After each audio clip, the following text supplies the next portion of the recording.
Halo semuanya, kenalin aku Amelda Johara Eka Pratiwi dengan NIM 211250012 dari UIN Kiai Ageng Muhammad Besari Ponorogo, Program Studi Tadris Bahasa Indonesia. Teman-teman, senja itu seringkali digambarkan dengan keindahan yang tenang. Tapi kalian pernah berpikir gak sih, kalau keindahan warna jingga itu justru tersimpan rahasia, luka, atau bahkan perjuangan hidup yang luar biasa, seperti pada novel ini. Aku bakal ngajak kalian semua buat mengupas sebuah novel yang benar-benar menguras emosi dan bikin penasaran banget. Novel ini berjudul Di Balik Senja. Nah, sebelum kita masuk ke dalam ceritanya, tak kenal maka tak sayang kan? Jadi, yuk kita bedah dulu identitas dari novel ini.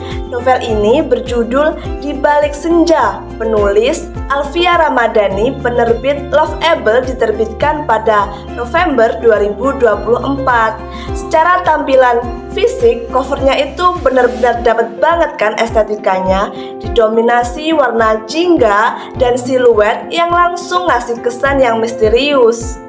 Sekarang kita masuk ke menu utamanya. Cerita ini berpusat pada tokoh utama kita yang bernama Haura, yang sedang berjuang menghadapi konflik dalam rumah tangganya bersama Zayan ketika masa lalu kembali hadir dan mengusik kebahagiaan mereka. Titik balik ceritanya dimulai waktu Abian, cinta pertama Haura, yang pernah mengisi hatinya, kembali hadir membawa kenangan dan perasaan yang sempat terkubur.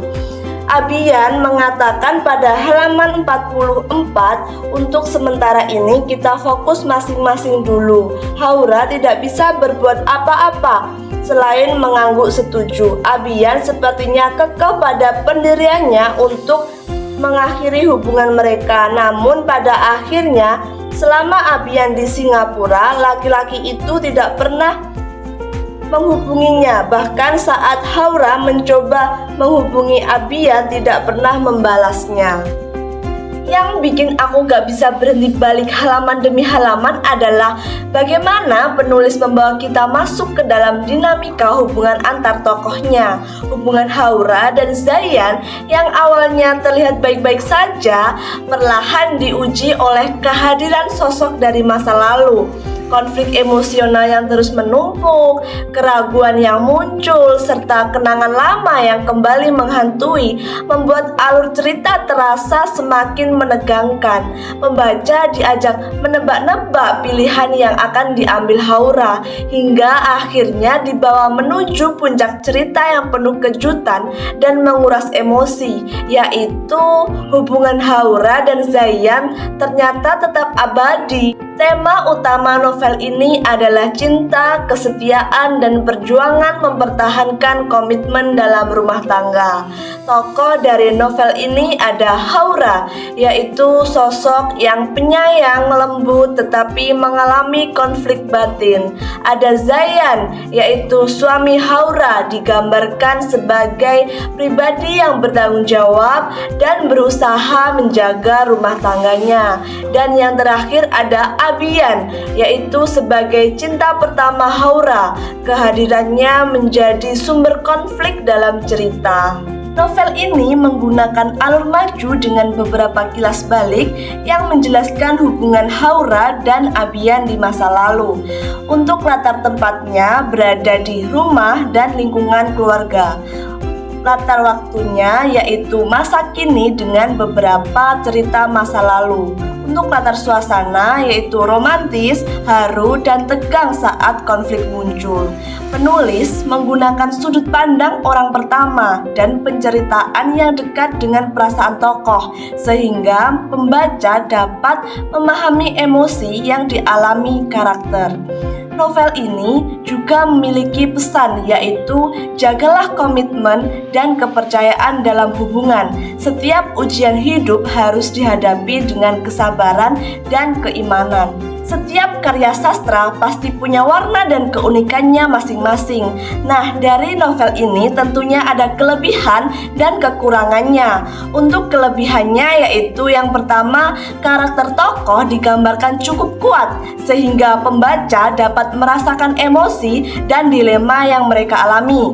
Yang kedua, konflik yang dekat dengan kehidupan nyata.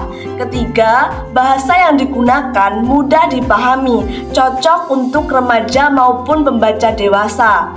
Dan untuk kekurangannya yaitu yang pertama, alur cerita cenderung lambat pada beberapa bagian, terutama saat menggambarkan perasaan tokoh. Yang kedua yaitu beberapa adegan terasa terlalu dramatis sehingga kurang realistis bagi sebagian pembaca.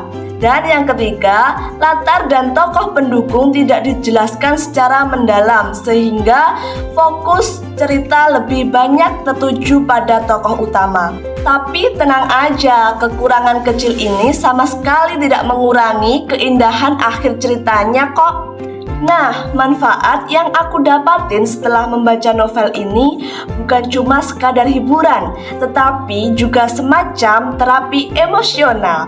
Buku ini mengajarkan kita untuk lebih berempati pada luka orang lain dan memotivasi kita untuk tidak mudah menyerah pada keadaan. Makanya novel Di Balik Senja ini sangat aku rekomendasikan buat teman-teman remaja maupun dewasa muda yang mungkin saat ini lagi merasa kehilangan arah, sedang berjuang menyembunyikan luka batin, atau buat kalian yang sekedar pecinta novel fiksi remaja dengan konflik keluarga. Oke teman-teman, itulah review dari aku untuk novel Di Balik Senja ini. Terima kasih, sampai jumpa.